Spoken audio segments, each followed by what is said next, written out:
What's up, everybody? It's Sanchez 405. Welcome back to On the Warpath. It's Warpath Wednesday, y'all. And guess what? We got you taste that? You taste that in there? That's right. This place will be full with about 20,000 people.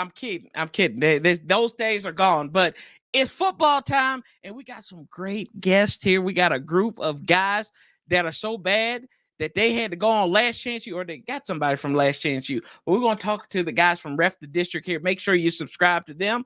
Make sure you subscribe to this channel as well, and follow us on Twitter, all that good stuff. But let's bring on our guys, Nathan, Trev, although he didn't bring a pencil, and the OG himself, Stoner. My guys, how are you all doing? Bro, football is here. Oh, thank goodness. Here. Meaningful football is here. I know that's right. Meaningful football is here, and we get to take on the San Diego Chargers of Los Angeles, the Los Angeles Chargers of San Diego, whatever you want to call them. Just don't call them Dan Spouts' boys, but they are coming to town here. Shout out Brian Harding, Authentic in the Beard. What's up? And Casper Hill as well. How you guys doing? Make sure y'all comment. We're going to have questions here, so you want to fire these things away. Jesse as well. But guys, I appreciate you being on here, and we'll go around the horn and you guys introduce yourselves, and whoever wants to make the intro to Ref the District, you're more than welcome to. I'll start with Nathan here since he's up top. So all right, so I'm Nathan Perry at the Nathan Perry, one of the hosts for Ref the District. We're a DC sports podcast here on with happy to be here with On the Warpath. Corey, we're happy to be here on your show. You've joined us a couple times on Ref the District via video, but we'll have to get you on live. But we love talking DC sports, so we're happy to be here with you. Appreciate it. Trev, what's up down there, man? Did you bring your pencil?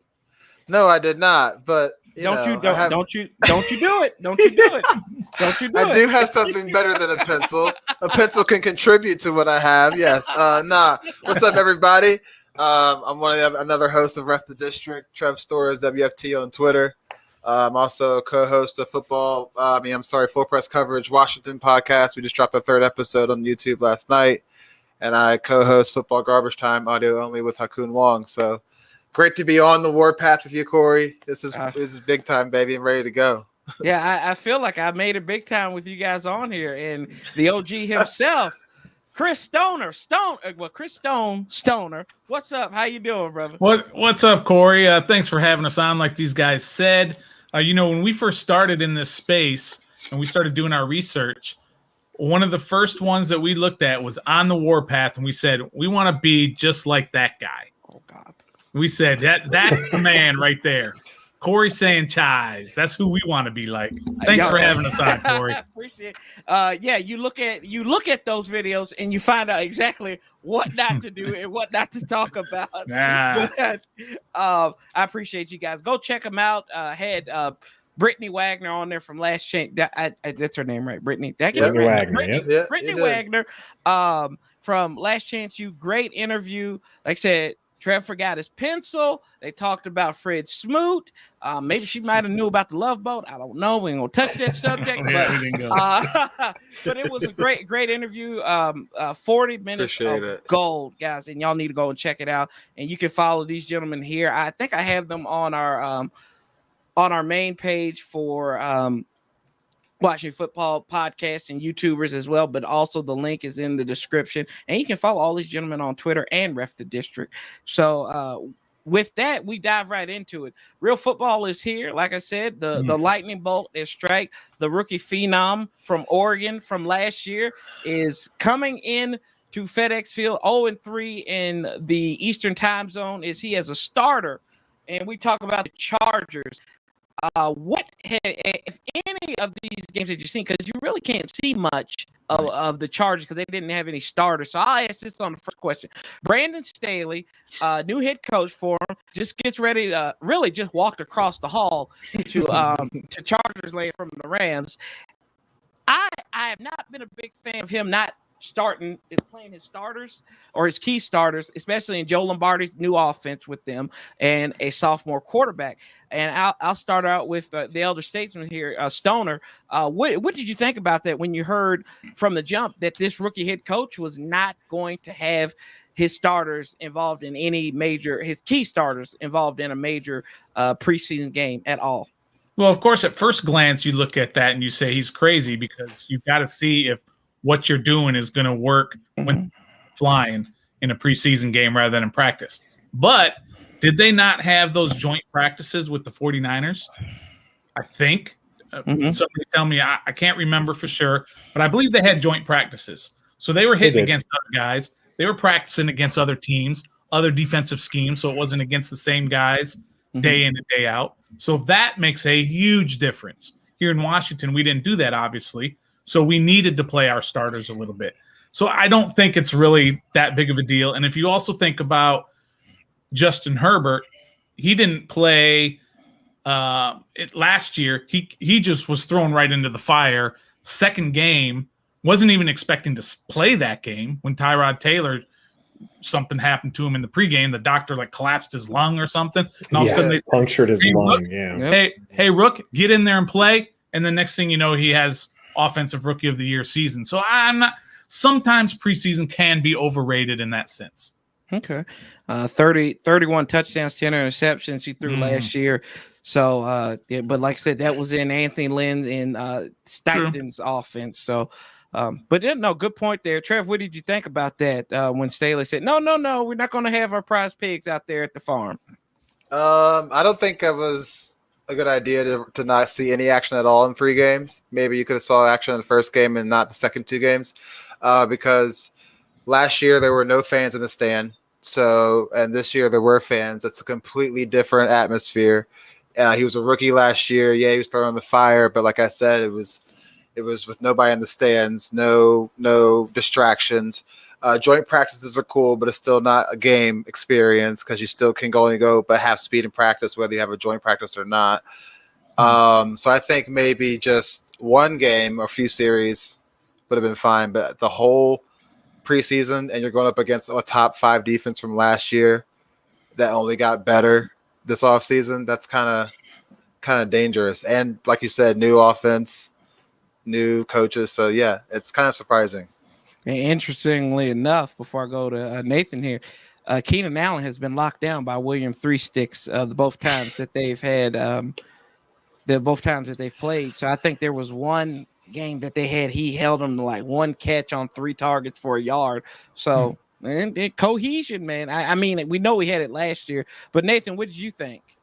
I think that the coach, Staley, probably saw enough in the practices early to make that decision, right? I think that he probably wanted to, not expose, you called them the prize pigs, right? We saw that happen at the Baltimore game. The key injury there for Baltimore with Dobbins being injured. They didn't want to see that because, and we have one of your comments there, Chargers don't have a lot of depth, right? So if Herbert goes down, who's the backup for them? So I think that played a part into it. I do think that the preseason can be a little bit overrated, but with this is his second offense as many years. It'll be interesting to see. I think that it'll probably be a slower start, which benefits Washington. In this case, Herbert might have another great season, but he might be a little slow out the gates because he's still getting used to it in a game setting. So I'm okay with it. Thanks, Staley, for putting him in that position. I ain't mad at it. I'm mad at all. But I understand it because I wouldn't want, if you have it's a quarterback driven league. I wouldn't want to see, my prize pig get injured in a meaningless game either. And shout out to our guy, the beard here. He says, Eckler, which I saw in one of my coworkers actually tweeted, text us. And it's like, is it bad that I'm celebrating the injury, man? Yes, it is. It's terrible.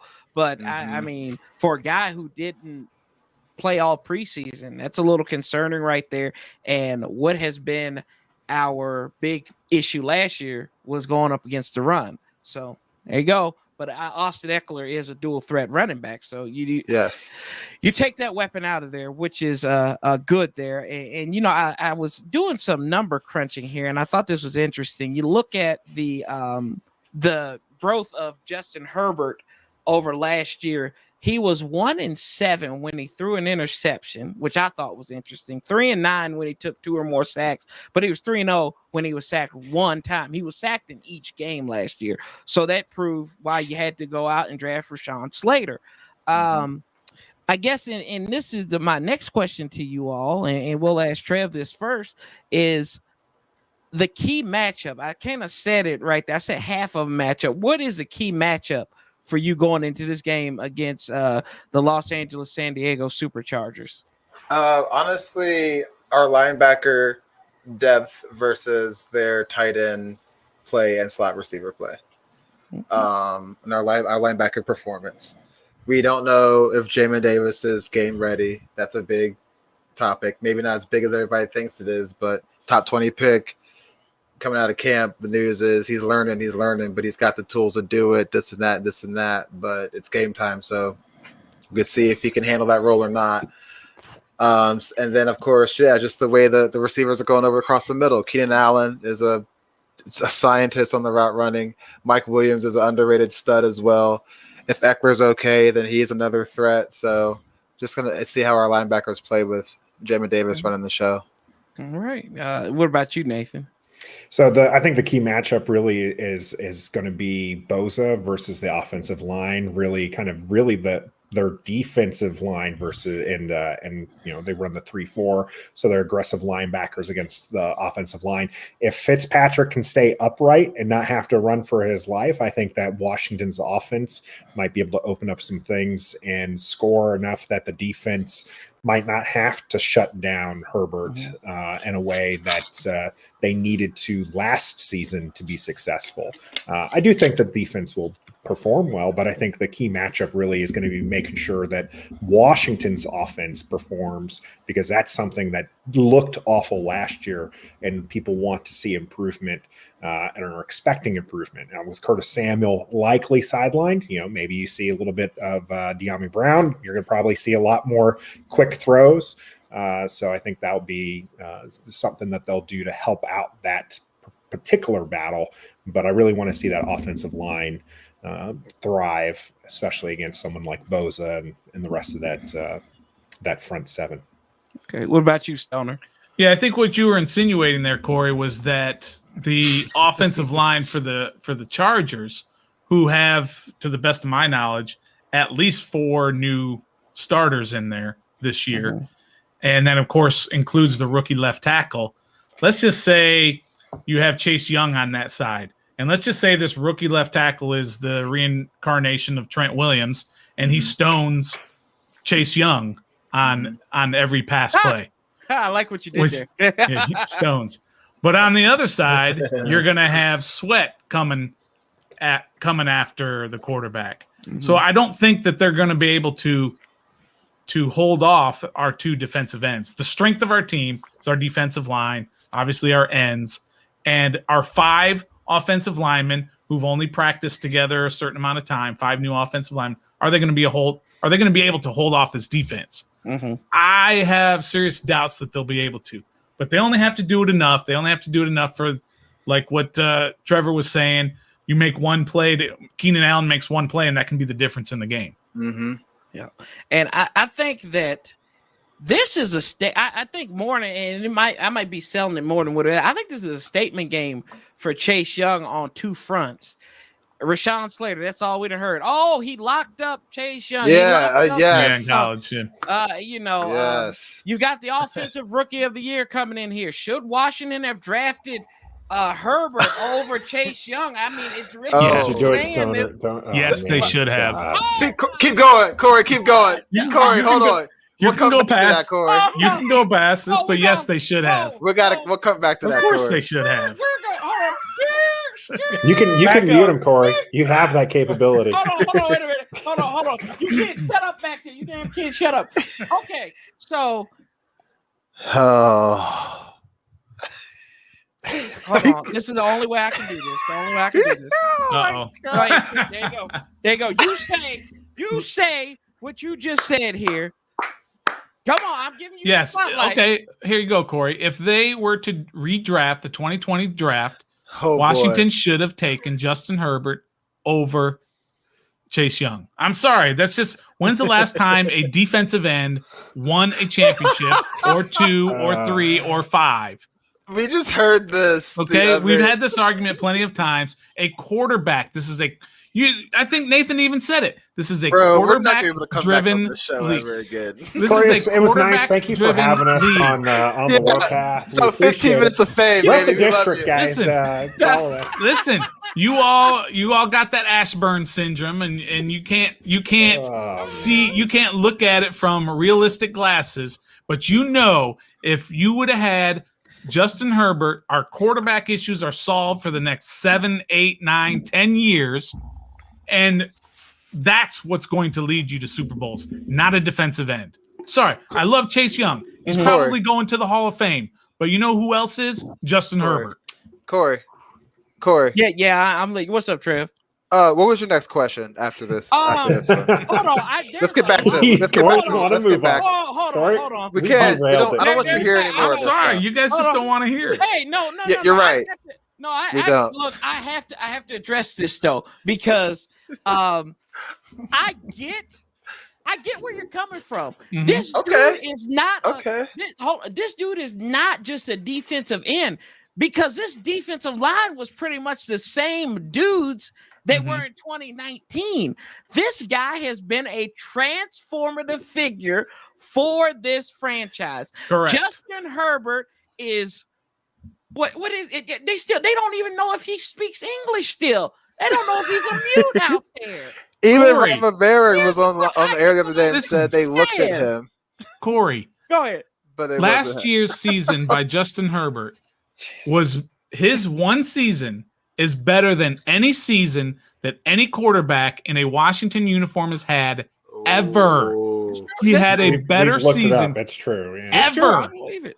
That's the only point he has. That's called transformative. Okay, that's what's going to turn your team around. This is my point to it. My argument against Stoner 7-9, 7-9 is Justin Herbert, if drafted by Washington last season, is not the same player in burgundy and gold that he was for the Chargers. He doesn't throw for 31 touchdowns last season if he plays for Washington. And tell me why. Doesn't do it. Because the offenses are different. The coaches are different. The systems are different. The teams that he's playing against are different. Mike Williams. There's all sorts of different variables. The players are the weapons. Yeah.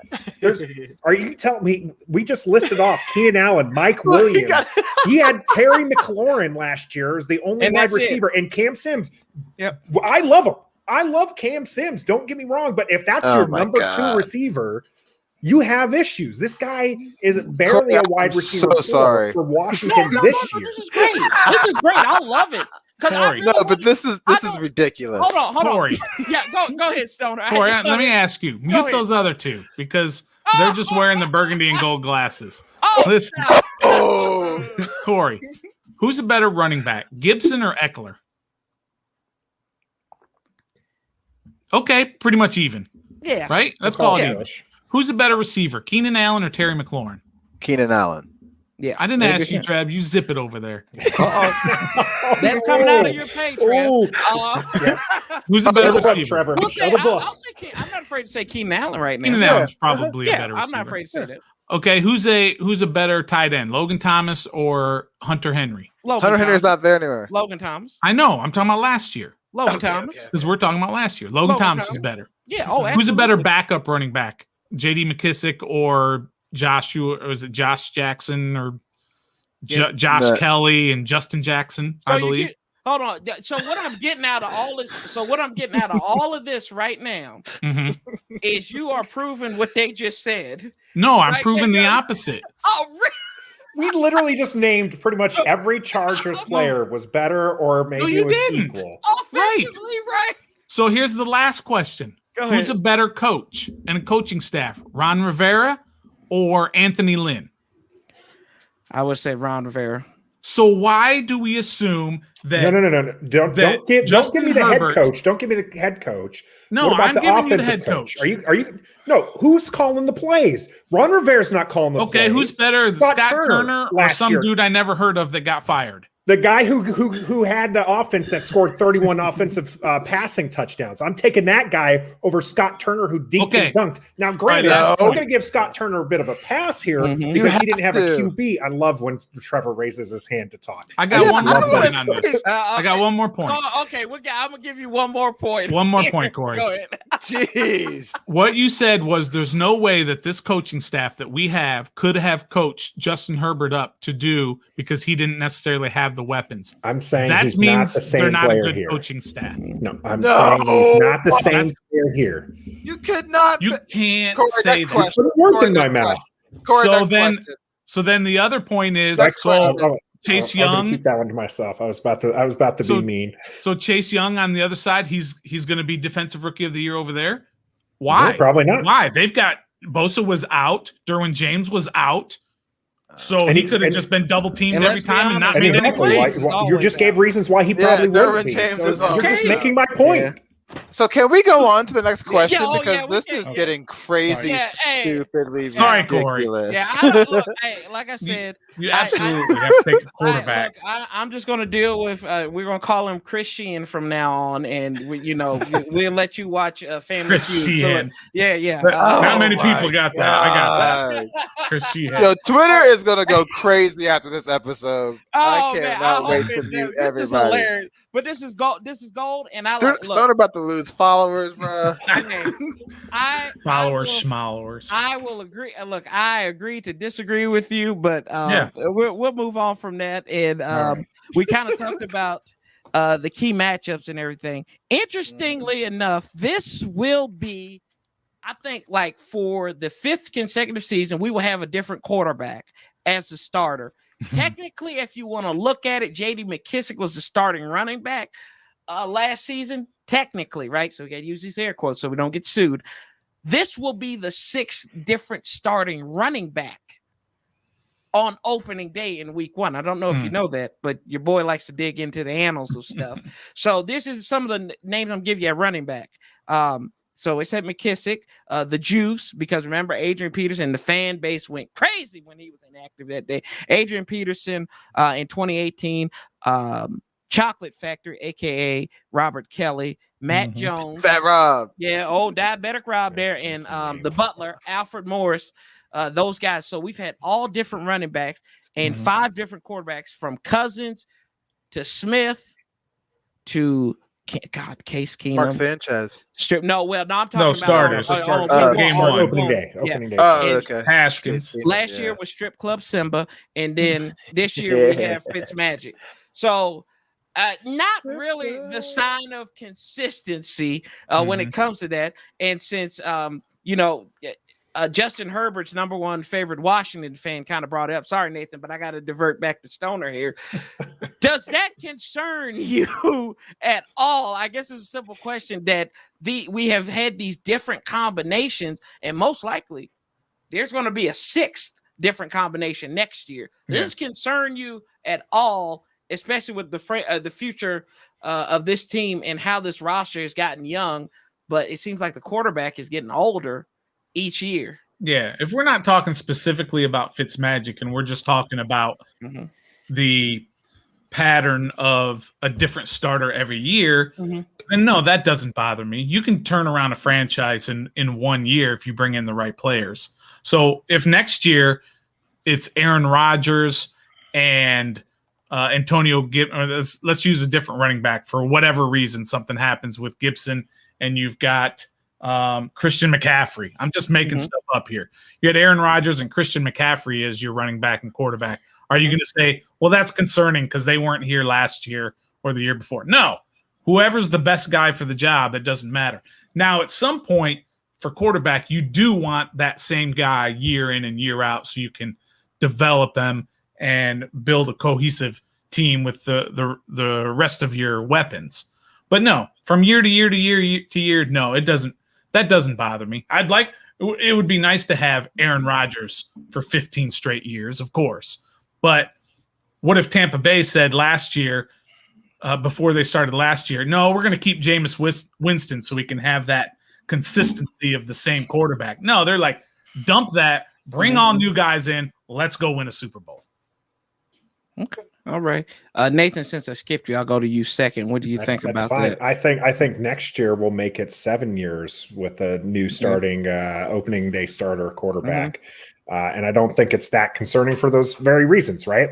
You know, I think most people will be excited next year because it'll probably be, hopefully, you know, what we hope is either a stud free agents, you know, maybe Rodgers comes to town, or it's going to be the QB, an actual QB of the future. I think that Fitzpatrick makes a lot of sense for this particular group. And I feel more comfortable with this QB going in this season than I did last year. I wanted to believe in Coach and what he was, you know, saying for Simba, but that wasn't that never came to fruition. And so I don't think it's that bad. I would like to see some consistency with the franchise. I mean, especially when it comes to the QB position. Trevor alluded to this a little bit with some of the other names that we can throw in there. How many QBs has this team seen in the last 20 years? I mean, hell, go further. You can go back to the last 40 years. I mean, one of the reasons why Joe Gibbs is as great of a coach as he is he's won Super Bowls with 3 different QBs. So he's never even had a consistent QB. So it's not something we're used to here, so it's not something I'm really worried about for the team. But I'm looking forward to when we actually do have someone to look forward to each season. What about you, Trev? I'm going to go the route of saying, in my years of being a Washington football team fan, I don't think I'm not in a panic, because the reason we have inconsistency was probably front office too, as well. They had their hand and nose and foot and everything that the football team did when they probably shouldn't have. So they are a huge part of the inconsistency, I believe. But now that we have a new regime, new head coaching staff, new front office, we have a bridge gap right now with Fitzpatrick. It is what it is. But like I said, it was like Nathan and Soder said, I think once we have this regime in here and establish some continuity, we can then go on and have a consistent position at quarterback and running back as well. So, hey, Corey, let me ask you a question. Go ahead. Would you have rather traded up for Justin Fields at, what did he go, 10 or 11, something like that, when Chicago moved back up? Would you have rather had him and then, knowing you had your quarterback of the future, regardless of how he's going to play this year, you don't know if he's going to be any good. But would you rather have had him with McLaurin and Gibson and McKissick and Logan and all that on offense and Curtis Samuel, or would you rather have this stopgap and figure it out again next year? I am while in my life I like to kick things down the curb, I don't like to kick things down the curb with my football team. And I feel like that they've got to pull the trigger here and then to settle. And let's be honest, that's what they did. They settled on Ryan Fitzpatrick because you tried for Matt Stafford. You didn't get him. So I really think this was a settlement. Oh, say that again. I don't know what else they did after that. So. Yeah, I don't. But you know that they put all their ducks in a row for Matt Stafford, and that fell through. So you settled on Ryan Fitzpatrick, a guy who, honestly, we don't know what we're gonna see. We don't. And he's 4-4 on opening day starts. One of them came against Washington in 2014 against Robert Three Sticks. But when you say this, I really thought they would trade up. But when Dallas and company got in that little area where they were like 11, 12, and 13, I knew that was not going to be capable because none of them were going to trade up, right? At least not at a cost that Washington was willing to pay. Right. Yeah. And I think that was a missed opportunity for Washington. Because I think you probably could have found some help in free agency for linebacker. Thank you. Yeah, and you look at what's old boy from LSU who went late to Dallas. Jabril Cox. Hello, how you doing? Thank you. We'll come again. So exactly. I think you could have found your linebacker there. I think you should have traded up, got him in there, get Scott Turner, get him his get him his quarterback, because one thing I'm telling y'all that don't like Scott Turner, which I don't have a problem with Scott Turner. I think he's a young coordinator. He's learning this stuff. Y'all that don't like Scott Turner, he has bought himself another year with Ryan Fitzpatrick. Yes. Because he has truly not been able to fully get the reins of calling an offense in the NFL properly. Because you had a handy-capable quarterback last year. You had Home Depot start a playoff game for you. Why do we call him Home Depot? Because he was working at Home Depot before he came to Washington. You had Kyle Allen, who loved to get sacked, and we saw when he messed his foot up, and then strip club Simba. He loved to do strip clubs, glitter, but did not focus in the playbook. So he can't be properly evaluated. So for all you haters of Scott Turner, he's buying his time. North 2.0, boys and girls. But no, I think to answer your question, Stone, in a roundabout way, I would have been happy if they had traded up for Justin Fields. And I think, as far as those quarterbacks go, they said, Lance and then really you could have thought about it too. Mac Jones. Well, we didn't want him, but now all of a sudden we're like, what do we know? He still don't want him. Still don't want him. Yeah, I didn't want him, but I was just like, maybe. Yeah, I think they were looking at potentially grabbing one of the because you mentioned they couldn't jump up, right, because the cost was going to be too much. I think they were looking at getting one of those mid-round QBs, and then they just started going way earlier than expected. And I think that they were just like, okay, well, looks like we're just going to roll with the guys we have. And they did trade away a 5th rounder for Kyle Allen, and I think that there's still a lot of love for him within this coaching staff. So we'll see. We'll see how it goes. But I think we'll see some movement next year, both in the draft and in free agency. Have to. Yeah. What's your opinion on the Jamin Davis pick? And be completely honest. He does something that no linebacker last year could do. Cover a decent tight end. That too. But I mean, when you look at the tape against him, against Kyle Pitts, I think that's worth doing it, because the first thing I can remember from last year is Dallas Goedert cutting us all up with Captain John Bostic this year. Congratulations, Sean. Just avoiding coverages, right? And he's just like, I'll run and I'll look good, but there's that tight end. I just blew that assignment. But I don't know. I can't say that I'm gung-ho. It's like with Ryan Fitzpatrick. Going back to this, I will tell you this. I don't have a problem with people who like Ryan Fitzpatrick. Excuse me. I have problem with people who are gung-ho about Ryan Fitzpatrick. Because the people who are gung-ho are going to be the same people that's like, oh my God, why did he make that throw? Yeah. And I'm going to sit, and I've told everybody, I said, I said, sit there and shut up. Sit there and shut up, because we had multiple times to get this right. And y'all wanted to settle on Ryan Fitzpatrick, who has shown you nothing, absolutely nothing in 16 years. Come on. There's a reason why there's some Fitz magic in there. Come on. For a game or two. You got to take the Fitz. You got to take the Fitz tragic with the Fitz magic. I'm just saying that there's it's the same coin. It's two-face here. Okay. He's the same guy. It's a weird situation. There was a great article that was just put out about how his last 3 seasons have actually been his best seasons that he's had. I'm not saying he's a godsend, or if he's he's going to be taking us to the postseason. He very well could, because he is the most competent quarterback. You can shake your head all you want, Stoner. He's the most competent quarterback this team has seen in probably 3 or 4 seasons. Alex Smith, Alex Smith, healthy Alex Smith was our best quarterback way back when, right? And then his leg got busted, and then the team has not had good quarterback play. Ryan Fitzpatrick will operate at an efficient rate. I'm not saying he's going to be great, but come on. These last few years, he's been operating efficiently. Even last year, you're if he just manages the game, he'll be fine.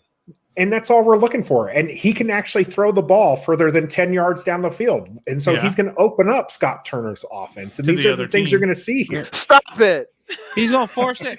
I mean, watching him throw to Adam Humphries right there when he was covered worse than a old lady in a mink coat. Yes. So I don't know about that, but he's going to do that. He's going to throw when his helmet's looking sideways. He's going to do those kind of things.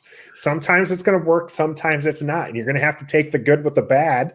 And all you're going to have to hope is that the good is going to outweigh the bad. And I do think that's going to. I think that the good will outweigh the bad. I think a lot of that's going to be the position that he's going to be put in with that Scott Turner offense, where the team doesn't need him to play, the hero ball. Yeah. And I think that's you called him Home Depot. That's one of the reasons why I'm not big on Heineke is because Heineke plays like he has to do hero ball every single time. Yeah. Every play looks like a broken play when Heineke's back there. I like him. I like the moxie. I like that he goes through the progressions, but then every play looks like it's broken down because the moment he just goes through and he's just like, okay, I'm going to run. And it's just, I don't like to see that. I want to see, stick to the progression, stay in the pocket, let the play develop. And I think Ryan Fitzpatrick, a veteran of 16 years, has that patience, and you'll see some good things from him. Enough that this team should win more games than, okay. Yeah, we get it. We get it. Well, I don't know why. I don't know why we expect him. And maybe you didn't really say this, and maybe I'm putting words in your mouth. You are about to put words in my mouth. Well, why do we expect him to be any different than he's been for 16 years? That's what I said. Yeah, because the man has said it himself, Stoner. You think he would just lie about it? Yes. Really? Yes. Ryan Fitz, you think he would just lie about it? Yes. He went to. Not lying. He went to an Ivy League school. He's saying the right thing. He's saying the right thing to appease the right people. But he's proving it. How? Proving what? What did he prove? How did he prove? He didn't prove anything. Proving that this is the best situation he's been in his entire career, and he's coming off some of the best years of his football, which is the past 3 years. What did he do last year? So that's right. He got benched. When Tom Brady says the same thing, I mean, he has a setback. Nobody says. I'm not comparing. No, I'm not. This is where Corey draws the line. You bring up Tom Brady and with Fitzpatrick. We can't have that. But we can let Stoner trade away Chase Young for Herbert in a fictional situation. We're going to allow that. Like GOAT status, but you got to take the man for his word. Yeah, but you have to. Hold on. Don't. You telling me to take the man at his word. I can take Tom Brady at his word. We got 7 kids. Have you seen it? Have you his seen word means his something. resume? Have you seen his resume? Tom Brady's. I'm not comparing resume and stats and all that. I'm just talking about the fact that. Yeah, I know. That's keeping his word though. That's trusting the man at his word because he's taking us to the postseason. What's he gonna say, Trev? Yeah, I'm not so sure about this team. What's he supposed to say, Trev? Yeah, I don't know. I've had a lot more talent on other teams. Yep. No, he's going to say the right thing. He can say whatever he wants to say. I bet you could go back if you want to do the research, and no chance any of y'all are going to do this, and I'm not. You can go back, and he's probably said that every single preseason where he says, this is the most talent I've ever had. Yep. I'm gonna actually research that. I'm gonna research that, and I'm gonna find it for tomorrow's show. Of course, he said that. Yeah, I'll be honest with you. 2014 Texans is probably the best team he had. You think about the players that they had. Go look at that team, and they were still like 7-9 or something like that with them. 6-7. Excuse me. To be fair, wasn't that still under BB? Wasn't that under Bill O'Brien? Yeah, Bill O'Brien. Yeah, come on. Bill O'Brien is like Jeff Fisher, okay? We're not exactly at the top of the coaching tier list I'm just saying. I'm not saying. I mean, come on. That guy had legit QB play, had legit talent for years, and still the only reason why he made the postseason because that division is possibly worse than the NFC East. Hey, he ain't wrong there. That's pretty damn bad division. All right, what's next, Corey? Let's go. Let me catch up with some of my peoples here. Let's take care of some of these. Brian said, thing is Scott Turner will let Fitz be Fitz, like a 10-yard pass play. Hail Mary to Scott. Okay. Stop about the Baltimore Ravens. What's up, Joe? Patrick, what's up, brother? How you doing? Our guy from Let's Talk Washington, the man who is the only Washington podcast that has his own tech guy. Nice. Steve, what's up? Let's Talk Washington. Shout out to my brother there. What's up, Steve? Jesse says, strip club Simba. Dollar Wayne, y'all. Hey guys, how much time would you give Scott Turner as OC if he does not run the ball? I'll give him all the time he needs as long as Is it effective running? I don't care how it is. If it's effective running and if we're winning the game, then he can have all. Nathan's the time always so detailed in every response. I love it. Hey, that's why I got you guys on here. Hey, even not the fact that you set me up with the linebacker talk, but anyway, the Beard says, "What if Fitzpatrick takes us to the NFC Championship game? I will eat crow. I will literally find a crow." And I will say, "Told y'all." And I'll give everybody that I'm looking at right now 1 million pesos. Let's go. I'm looking up the conversion rate for that. Yeah, check that for us, Nathan. Scott better have some good plays up his sleeves this year. Dink and dunk stuff is so predictable. He's not going to dink and dunk. No, he got pretty creative as the year went on. I thought he did get much more creative. Is he our quarterback in 2022? No. No. If what's the case? If he goes to the NFC Championship. If he goes to the NFC Championship, he's not our quarterback next year. Yeah. I mean, 1,000,000,000% he's our quarterback next year if we go to the NFC Championship. No, we might draft one and then they duke it out in camp. It doesn't mean he'll be a starter. Yeah. Well, they'll sign him. Maybe. So you should have picked a different currency, buddy. I know how much it is. Trust me. You know how much 1 million pesos? You're Mexican pesos. No, not Mexican. Come on. What pesos? Consider the context of who said it. Oh, okay. You're doing Filipino pesos. Oh my gosh. Okay. Hold on. That's still a lot of money. What the hell is going on right now? That's about 20 grand. This is what we do 20 grand. Stoner's giving us 20 grand a person. Yeah. Hey! If Fitzpatrick takes the Washington football team to the NFC Championship. Yeah. We got it on video. We'll play this clip back here. This damn thing's getting lost. I got some computer skills. I'll reach in there and he'll have an argument because Ryan Fitzpatrick will have to sit for a game and so he'll be like, see. He didn't play all the 17 games, so therefore he didn't lead them to the championship, and therefore cardiovascular endurance. That will be his problem there. I just hope they pull the reins back on Fitz because he doesn't need to throw for 400 yards, 4 total touchdowns, more like 225, 2 touchdowns, and limited mistakes. If so, I believe this. I think people are going to have to get used to mistakes right now. Yep. There's some games there's going to be a lot of 400-yard games.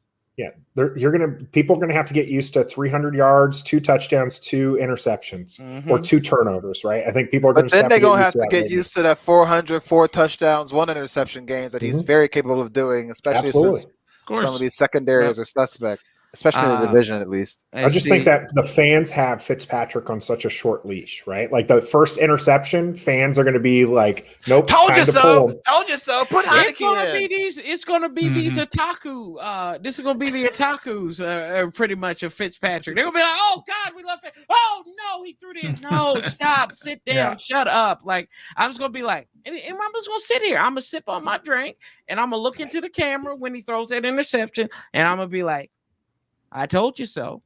Let's see what the defense can do. That's exactly what I'm gonna do. Yeah. Y'all gonna have to be able to clip it off, and it'd be like Stephen A. Smith in the Cowboys hat. I'd be like, "Told you so." I'll pull the glasses up on y'all. What's up, Hawk? How you doing, Joe? Yep, that's right. This is the best team he's ever played on. I disagree with that. But he can't stay in the pocket because our O-line is not the best. Our O-line's way better than what you think it is. It is. I agree. I Let's see agree. if We have a pretty good line. I'm a wait and see on that one because I do think that there are parts of the O-line that are good, but then there are parts of the O-line that I still want to see more from. Cosme, I think, is going to be great, but he worries me a little bit on the right side there that I think that he might get abused. Sheriff is quality, obviously. Center, I love Roulier. I think one of the top 5 centers in the game. The left side, pretty good. Flowers was good for us a couple years ago. Happy to have him back. Some depth there on the left guard side. And then Leno, I think that was a decent pickup, but I don't think that he's a stud left tackle either. Hey, it's Roger. Yeah, Is Roger. Does he check you out? Going to out? be a disaster. Look at Roger's that. One of my Roger's like one of my OGs here. He's one of our OGs too, man. He loves these podcasts. I love Roger. He does. Hey, Roger will write you a paragraph, and it will be the most detailed. It's good. It's good stuff. We love having Roger. But you talk about being worried about things, and I didn't know that Curtis Samuel went back to school. He went to the Paul Richardson School for we can't claim him that yet. Oh yes, we can. The hell if we can't. He's visiting the school. He hasn't enrolled yet. No, he seems pretty well. He's almost classes. He's almost graduating. I'm pretty much saying that this is Paul Richardson. Yeah, and I hope absolutely I'm wrong, it is. because he's had a groin injury the whole season, and now it comes up again. Do y'all really think? Come on now. Does Ron Rivera? He wasn't running right yesterday. I know. Ron Rivera thinks we're stupid. He said this 2 weeks ago that if it was week 1, he'd been starting. Bull crap.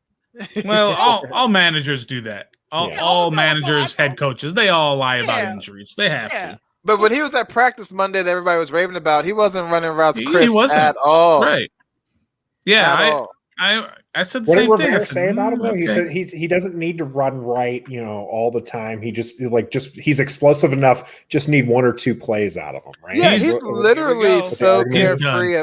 This is like the most carefree I've ever seen him about somebody with an injury that's been he's like, if we have him, great. If we don't, great. We have guys that can step up and do I'm looking forward to seeing De'Ami Brown. I am too. So I'm actually kind of more excited at that than Curtis Samuel right now, honestly, because of the injury, but man, I think we were all very excited to see Curtis Samuel play. There was a lot of hype for him in the offseason because we really wanted to see it happen. Yes, he did. He torched us. He beat the piss out of us. It was and a lot of other people too. Yeah, but it was a Curtis Samuel show when we needed to clinch the playoffs. So I think that is key. Who was quarterbacking the rest of that game?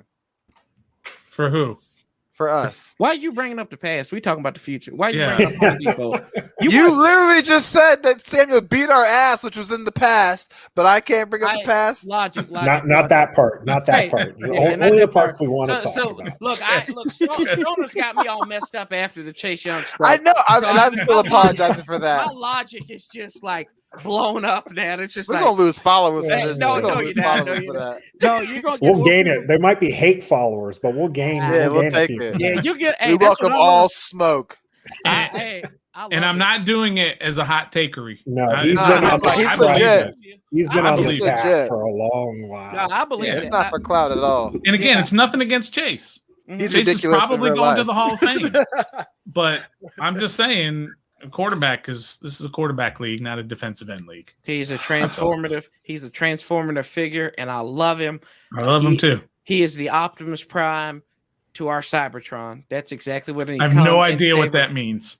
The young folks do. That's all that matters. I'm young and I don't know what that means. Come on, guys. Are you kidding me? Transformers? None of you? I never watched that. Nah, I don't have time for that. Nah, I didn't watch Stranger. So during Ref the District, there's times where I just mute them. Okay. So feel free to take advantage of that. I'm going to start doing anyway. I didn't know we were at the nursing home. Everybody knows.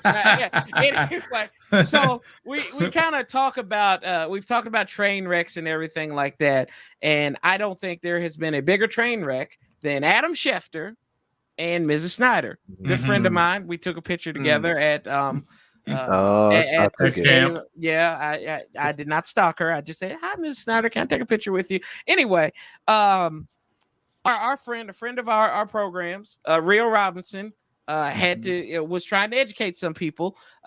We won't say their names. A possible future Hall of Famer. And he got yelled at like he was on the Hall of Fame board, pretty much. That keeps on denying him. He went straight Harry.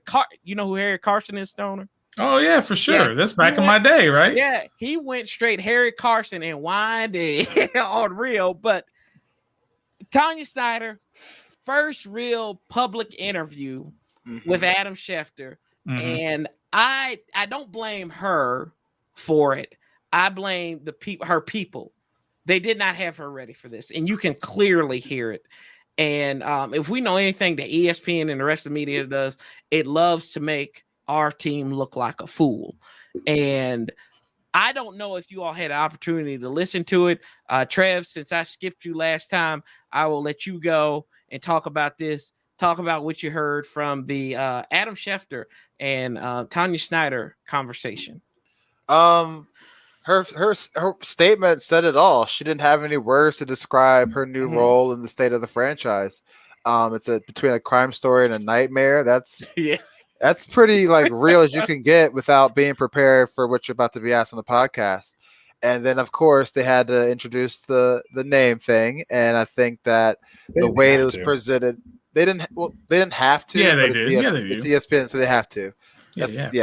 So I just think the way that topic was presented to her to discuss on the podcast was kind of in a bullyish way, kind of in a poaching way, kind of just took her by surprise. And you could hear it in the tone and by the way she responded to the list of names that was given on the podcast. So I think, like you said, her people will put her in a bad position for that interview. It's a really bad look on our PR department and the Washington football team as an organization. So, what about you, Nathan?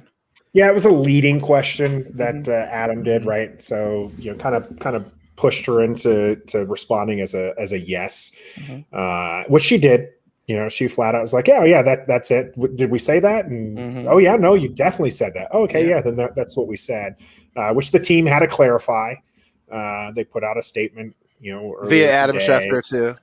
Yeah, so it was a lot about nothing though, right? Like this whole thing's silly, and then there's the now there's talk about why did they go to the national media instead of doing like the local beat reporters. But the thing is they really want that national exposure, right? Yeah. That's the thing, is they want to be there. But if you're going to get there, then you do need to be better prepared. And if the name question is going to come up, then you need to be prepared for the name questions. But Tanya's been really for fans, right? It's been a breath of fresh air. We've had 20 plus years of Dan the Fan Snyder, who's really been behind the scenes, not very friendly, not very personal. And now you have Tanya Snyder, who's out there, really interacting with the fans, tossing out stuff. Now she's interacting. We see her a lot more. I mean, we've heard this before. I think even Rio's said this before, right? Dan Snyder would never, Dan would never. And, Tanya would. And so my hope is that just, because of this incident, Tanya doesn't recede back into where Dan has been, and we don't see her anymore. We want to continue seeing, we really aren't ever going to, really, be like the owners, right? I mean, Dan and Tanya this is mentioned on the podcast, right? They own the team 100%. Yep. None of the people here who are watching this podcast right now can relate to that. None of us have billions of dollars to own a franchise, an NFL franchise. So we're not going to relate to that. But there are things that we could relate to. And at least, when they're out with us, we can try to interact with them. And so I hope that we can continue seeing that, because honestly, the people around Tanya have done a great job. Yes. Jason Wright has been amazing. Ron Rivera has done a great job. Julie Donaldson's done a great job. I don't know where, Joey Socrates. Joey has done a great job. I'm not sure who, where the disconnect was here that Tanya ended up having a bad answer. But I just hope that it doesn't mean that we don't hear from her again for a while. Right. And I mean, that's something that you've had in the past. It's been cronyism for years. you put Bruce out there, and I mean, you knew he was lying through his teeth there. Like I said, I think this is. I think it was a bad look, but I think a lot of this was her nerves. What about you, Stoner? What do you think? I'm kind of on the same page, but I really want to turn this around a little bit back at you, Corey, and what do we want to get into the behind the scenes stuff with the Washington football team content creator community that we had? That's kind of where you started with this whole thing, and I didn't know if you really wanted to go into that part. Right. No, I didn't really want to go. I didn't really want to go into that. I was just, I was setting that up for that. Okay. So yeah. No, I was talking more about Tanya than anything, but I would, that was where my question was more with Tanya than anything. Yeah. Okay. Yeah. I think those guys made the perfect points and ultimately, as Nathan said there at the end, is that we don't want to see this all of a sudden go backwards, because there's been a huge swell of positive momentum ever since basically that report came out, and it was announced that Tanya was taken over as the face of the franchise, as running the franchise day to day. When that happened, all of a sudden everything just started going into positive, and now we've hit this bump, and hopefully we haven't gotten to the top and crested and it's going to go back down. Maybe it's just a little bump and it'll keep going up and up as the season goes along.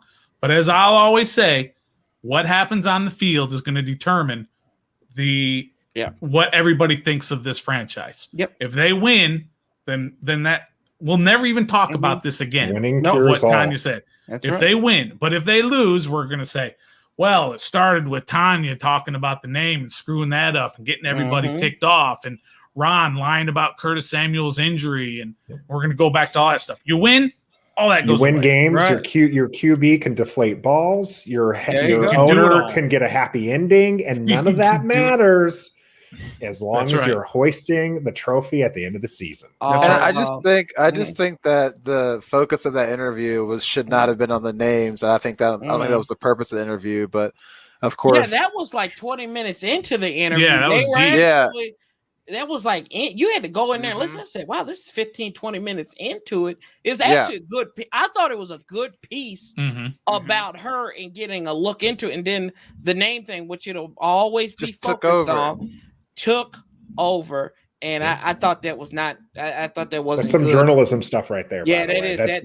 You get them comfortable and that's what he did. He got her comfortable, and it was just like, boom, here, I'm going to give you that leading question. Damn, Adam Schefter, man. And Adam's legit, right? Like he's I'm not saying he's not a gotcha guy. He's not necessarily a gotcha guy, but he did. This is not the first time he's done something like this, though, right? I mean, he waited to announce the Rodgers news earlier this year, so I mean, he's been known to kind of do things like this. He's not just a journalist, he's also a sports reporter who needs to get ratings. Right. You saw this a lot with the, big hoopla today was with the radio programs, and we mentioned with the Rio business. Yeah. These guys have 4 hours of talk radio to fill every day, Monday through Friday. That takes a lot of work. I used to do radio. Okay. I used to have to do 4-hour music shows. I had music breaks, and still that's a lot of content you have to fill. These guys don't even have music breaks. They have to fill this full of talking. They have to drum up something. So they're gonna talk about this kind of thing. Yeah. No, I agree absolutely with you there. What's up, Dubs? How you doing? The world's most pettiest man in the world who owns his own pool, DC Bay. None of this kind of money is dragged well respected into the ground. What's up, cuz? Dwayne, how you doing? Visiting his people up there in Vermont. Again, saying what's up to you all. Dubs. Ready, red in the house. The less we hear, the more. People are too emotional. Just watch football. Hey, it's a whole thing, Merrill. It's a whole encompassing thing. And what's up to you, my friend Randy Butler? What's good, Armand? Why don't they just pick a name? Because it's dramatic. If it was that easy, then it would have happened already. Okay, and we Guardians. So we can finally forgive what Stoner said, because this is one of my Cowboy friends here. We're going to beat. Got me off the hook. Yeah, thank you for. Doing that. Tampon Bay. Yeah. That ain't gonna happen, dog. 420 day. Yep, that's it. Y'all lucky this wasn't the New York media. They would have done. Yeah, you're right. Mm-hmm. The PR department screwed up. They should have prepped her. Looked at the questions. Yeah. See, good interviewers, we don't submit the questions. I was about to say, yeah, Yeah. there's not a lot of times that they'll do that before. Yeah, but if you're Tanya Snyder and you're the you can team, request it, and you never give interviews, and you get asked by a billion people, you have that. What's up? You have that power basically to say, "I'm not doing any interview unless you give me the questions ahead of time," and they'll give in. Yeah, and then, but that's kind of like. What was that answer that Dan had when he was suing the people out there in India or something, some company in India last year about, and like it was some business entity some media wanted the question. So they submitted the question, they responded to it. That's something else. Why do you want somebody to drag even more through the rake that through the coals? So, but about from the front office, I got a couple more questions, and I'll let you guys out of here. Captains were named today, and I like the captains list. I think there was a reason to put everybody on here besides maybe one person. You hate Bostic, don't you? No, okay. Bostic. No, I think some of the greatest moments last year happened with John Bostic. I think some of the worst did. I don't hate Bostic. I appreciate Bostic, and I know his limitations. It's kind of like my fiance. She loves me, but she knows my limitations. Anyway, John Bostic, DeShazer Everett. See, I can be self-deprecating. John Allen, that guy who shouldn't have been drafted, Chase Young. Yeah, Chase Young. Logan Thomas, Brandon Sheriff, Terry McLaurin, Ryan Fitzpatrick. Oh yeah. Sorry, I have the list in front of me. You're reading them a different order than I have in front of me. Backwards, I was reading them backwards. So who's the one you didn't like? I don't. 16 years, does that really make you? I mean, you haven't really been here. Hey, so Corey, who was the captain last year? Chase Young. Do you remember who the captain started out as a captain last year at the beginning of the year? Oh God, do y'all think I like that? Well, that's what I'm saying. The quarterback. Look at every team, every single team. The quarterback is a captain. It's a default. Everyone. But also, maybe he deserved it because of what he showed in camp. Like Ron Rivera has his. We don't know what Ron Rivera's standards are for being a captain. I'll tell you what. And here's one of the things I personally saw at training camp in Richmond was Fitzpatrick pulled no longer on the team. Montez off to the side and was coaching him up. And I think you see a lot of that with Fitzpatrick. And to me, that's a captain, right? So I think the quarterbacks do that. I really believe that. All the quarterbacks do that. Okay, and that's why they've become captains, right? That's why that's all I'm saying. That's why he's a captain. Is he's pulling off the young guys to the side and he's doing it. John Bostic is another guy who's been here around. He's been a leader. I'm not a big fan of his. Decidedly mediocre is our term on ref the district that we throw around. I also have known Logan Thomas hater. I'm not really a hater. I'm not as high on him as others. Yeah, we won't encourage that. Listen, we stand, Logan. See what I work, Corey? Do you see my crew, bro? You started straight. Thank you. Don't even bring that here, Nathan. No, don't bring that here. When you start talking about, don't give EP no shine. Don't give none of that. I'm not doing that. I'm just saying I'm not in love with him as much as others. To include Stoner.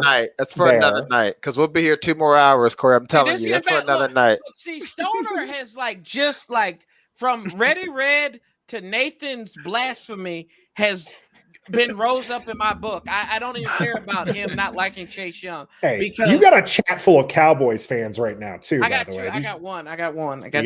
Just got one. Right. Everybody gets one. It's like a murder from the it's like an assassination for the president. I have right? 0. They all get one. They get one in their careers. But anyway, I like Logan Thomas. He's the best free agent pickup as a tight end last year. There's great quality. He's a great tight end too. Let the man speak, Nathan. He's a great tight end. He outplayed Stupor Hooper, who stole money from the Cleveland Browns. Amen. Stole money. And we all wanted him, right? We Yeah. all wanted him. No, I didn't want his. Oh, you didn't? No. No, I Washington didn't Football Nation wanted him. Yeah. but- Oh, I know. We want everybody who's a top dollar free agent up in here. What's wrong with y'all? Y'all Right. know And then we'll complain Yeah. about spending we money on spent free too much agency. money. Exactly, right? Yes. It's 2000 all over again. Where's Jay Lewinberg? Where's Deion Sanders and Mark Carrier and Bruce Smith? Like Artem Achiletta, Jeff George. Oh, Jesus God. Oh, get 'em all. Albert. Albert. Mm. The Big Al. Woo. Paul Richardson. You can even add Corey, him to do that you now. think Logan Thomas is going to catch 90 passes this year? 85, Nathan. No, 85. 90. He I is- asked 90. That's my question. Is 90? No, I don't think he'll hit 90. Do you think he'll catch 85? Give me about 80. Give me 80. 80. Okay. Give me 80. Because one, people always say, and this is, look, I'm going to defend Ryan Fitzpatrick here. They said he doesn't throw to tight ends. Can you name me one time tight end that's not named Mike Gesicki that he threw to? Yeah. I'll wait. Exactly. I'll wait. Yeah. He hasn't thrown to anybody. He has No. not thrown to any tight ends that was like Ben Utech when he was in like, yeah, we know how great Ben Utech was. They're writing stories about him in Cincinnati right now. Like I think Logan Thomas, what the dude does is he is a ball magnet. You throw to him. Here's another insignificant record, whatever you want to call it. Washington was 5-1 when that man got into the end zone last year. Ha! I don't want to hear catch radius. I don't want to hear none of that. I want to hear about this ball magnet. What do you mean ball He just magnet? said that. Did you just hear what he said? The ball He's a gets red down. zone. He's a red zone threat, bro. He Just had hit all the these ball. crappy quarterbacks last year throwing Thank him you. the ball. He had a handicapped you. quarterback. He had a strip. Thank you. He had a strip club lover throwing the ball to him. Next. And he had a come on now. Come on And the now, man- Nathan. This guy had like a 55% catch rate. You can't call I him don't a want to hear ball catch magnet. radius. All that matters is You we're can't call him a 5-1. ball magnet. And he's barely We're catching half his 5-1 passes. That's when all I'm he has saying. a Yes. touchdown. Yeah, I'm not getting He's into a red zone threat, bro. I'm not getting into I agree. I'm The not dude's getting into 6'5". Of course he's a red zone threat. Corey, do you see The rest of the receivers are panel like I'm 6 on? foot even. Of course he's a red Corey, zone do you I threat. hear see the you. panel I'm on? I hear you. I hear you, This man. is I- what we're gonna this pray. is the panel I'm on. Let bro. us pray. This is- Yeah, we're not going to talk. Yeah, we are not going to talk Logan Thomas blasphemy up in here. We all know this. we ain't gonna be able to come back, you guys. Y'all need to No, chill. Oh no, absolutely, absolutely. Y'all be able to come back. 'Cause I like this. Cause I like. I don't like agreeing with everybody. So that this is fun. I enjoy this. Told you we'd be wilded out on your show. No, man. I know this is great. I loved it, y'all. And I appreciate it. I'll give you one last thing here before we go. We're going to pick 5 games at random, All right. starting out with the opener. And I don't think I don't have to pick for anybody in this. I can pick for everybody in this one. The Tampa Bay Buccaneers host the Dallas Disaster. All we've seen this year, all this offseason, is Dak getting pies thrown in his face, and he's been twerking. It might as well be a Cardi V video for most. What is it? WAP? A whack ass Yeah. passer? That's exactly what he yeah. is. Whack ass pass. I hadn't heard that one before. That's a good one. Do we think the Dallas Cowboys have a shot in Satan's toenails that they will beat this team? What? Completely honest, Yes. I think they're gonna shock the world and come out and score first for some reason, just because I it's think that'll make it whatever. exciting. I Yeah. can see And that. then I think Tom Brady is going to be like, all right, and then it's going to be a 3 touchdown win. Mhm. Are Okay. we? Buccaneers. So are we talking about against the spread, or are we just talking straight up? Straight up. Straight up. Straight up. Yeah, On the yeah. line. Tampa wins. Yep. I don't On think the there's line any there. problem there. I think it's a plus. What is it? Plus 7. 8.5. Yeah, it was 8.5. Oh, that went up. See, it was I like 7 would take and a the half. points though, Yeah. but I'd lay 'em. but straight up, no, I'd definitely go with Tampa. They're just a much better team. Obviously, every starter's back from the Super Bowl team. I mean, how both could sides you of bet the ball. against them? Yeah. Okay. Where is the I don't game? think Dak is as healthy Tampa. as they would like us to think. Yeah, he's been too busy twerking and all this stuff. And I mean, you Getting know, confused with Pat Mahomes and yeah, stuff. yeah. It's Cardi P, Cardi Prescott. Sam Right. Darnold welcomes his former team to his new team in Mhm. Carolina. Jets and the Panthers. Wow. Zach Wilson's debut. Go ahead. You go, Trev. Go ahead. I'm going Jets with the upset. Jets, Jets, just in the season. What about you, Stoner? I will never bet against my doppelganger. Have you ever seen Matt Rule? This is Matt Rule right here. You are, yes. I'm a doppelganger. So I'm not. It's Just creepy. pull them up. Pull them up and bring them I on. believe it. I'm not. Yeah, we don't invoke. We don't deal with fraud head coaches on here. So Nathan, anyway, how about you? Damn, man. I'm going to say that we all lose because this game's not going to be interesting. But I'll take Carolina over the Jets. You know what? I like Jets air raid. I think that Zach Wilson will get up, drink a cup of non-caffeinated coffee, and he'll go to town on Sam Darnold and company. Give me the Jets. If he doesn't contract mono, he's already winning games. It's gonna be an air raid show. That's what I'm saying. Robert Saleh is getting his first win. I think this game has the potential to be an interesting one here. Arizona goes to Tennessee. I like Tennessee. I'm gonna go Arizona right now, just based off of the injury. AJ Brown did not practice today. Julio Jones has not been fully healthy yet, or is he back at practice yet? I got one question to ask you. Who gives a damn? Is Derrick Henry healthy? Yeah, right. Run him till he throws up. Run him till he throws up. That's all you got to do. But does Tennessee's defense, can they stop D-Hop, AJ Green, Kyler Murray? Who's their running back? I don't even know who the running back is. If Derrick Henry is running 30 times a game and running for 150, JJ Watt, Kyler Murray and them don't have a whole lot of time. They ain't gonna be on the field. Yeah, they're not gonna be on the field. I'll take Tennessee. I'm going Arizona. I'm taking Tennessee. I like Tennessee. I'm gonna take Tennessee. The Titans here. Another one. Big game. Pittsburgh at Buffalo. Buffalo. Okay. Yeah, Buffalo. All four of us. That's my Super Bowl pick is Buffalo and MVP Josh Allen. Okay. Here we go. We should not even going to touch it. Can we? Yeah. We probably should. Old man glasses. Yeah. Man, these are Oakleys. What are you talking about? Hey, that's what we call it on our show. Old man glasses. Stoner's going to match you here. Cleveland. And it goes to Kansas City for a rematch of probably one of the best playoff games we saw last year. It's when Kansas City actually had an offensive line and Cleveland actually had hope last year. Nathan, who you got? I'm going to take Cleveland. I think that they can pull it off, and Kansas City, I think, still has some questions after that Super Bowl. Okay. What about you, Stoner? Hey, I'm going with the better quarterback at home, Kansas City. Kansas Kitty. Yeah, I'm taking the Chiefs. Cleveland looks good on paper, and Chiefs revamped their offensive line, which they were lacking last. They did. So where do we live? Where do we leave? Where do we go to? I live in Mahomes. That's where I'm going to go. Give me Patrick. Give him an offensive line. All right, lone wolf over here.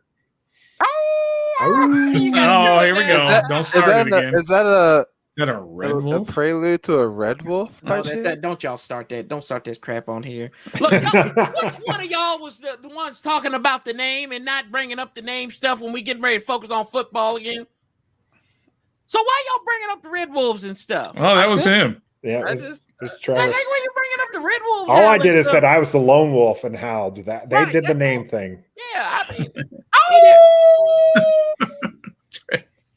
They yes, I'm not the only one. They honestly, Brooklyn on the name front, they could be the pink powder puff caterpillars, and if they hoist the Lombardi at the end of the season, no one cares.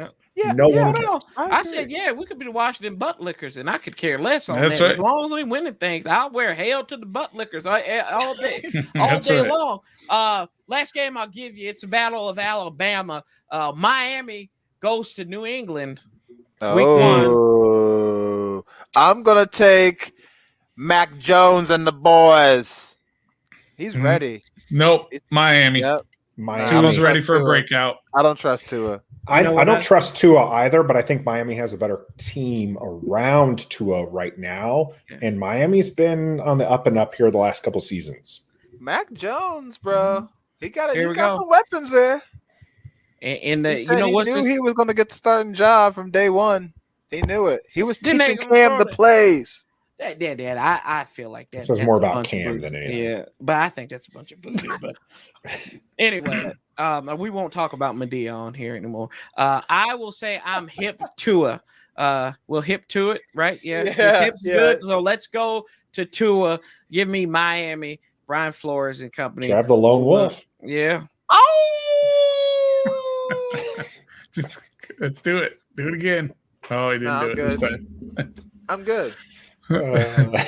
Are we not even going to pick our game?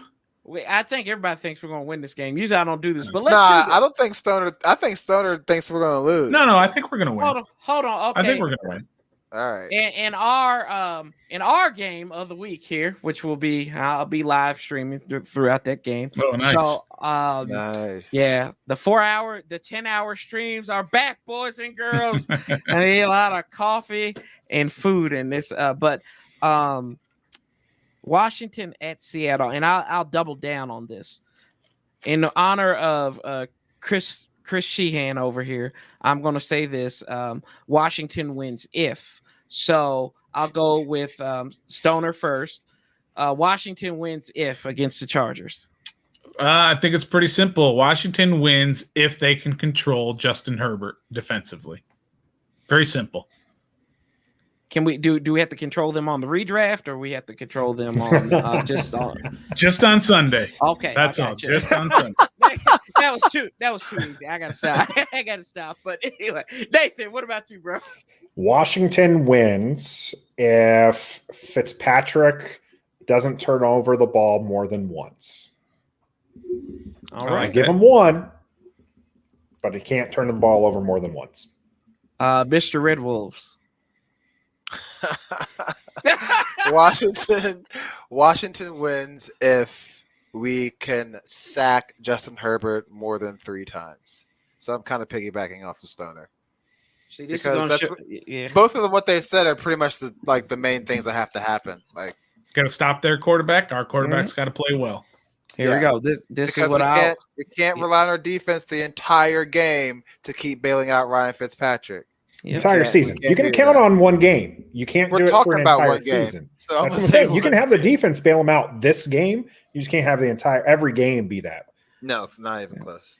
So I will go back to, and people who actually watched me when I did Friday Focus was, this is what I say. Washington wins if they score more points than the Chargers. Thank you, ladies and gentlemen. That's a good no, to be honest, Washington wins if they control the line of scrimmage on both sides of the ball. I think if you're pushing back, don't let Bosa become a threat.